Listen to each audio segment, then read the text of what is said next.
Pravdy, polopravdy, klamstvá, fakty, domnienky, názory, dezinformácie, konšpirácie, hoaxy, fake news, deepfake. Informácie, všade samé informácie. Tisícky informácií. Valia sa na nás zo všadiaľ. Denne sa nimi predierame, zahľucujú nás, obchytkávajú nás svojimi lepkavými chápadlami, nebadane nás ovplyvňujú a zároveň formujú. Dokonca menia.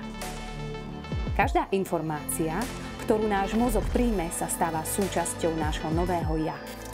Preto tak, ako je dôležitý význam zdravej stravy a pohybu pre zdravé fungovanie tela, tak je ešte dôležitejší výber informácií, ktorými necháme krmiť našu myseľ.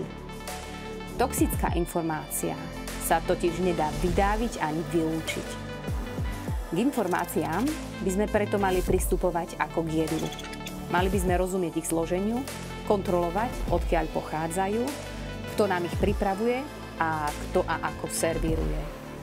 A zároveň by malo byť našim cieľom servírovať informácie okoliu zodpovedne. Návod na to, ako sa nestratiť v zradnom labyrinte informácií, či ako nepodľahnúť manipulácii, prináša práve naša interaktívna výstava Umenie nemyslieť.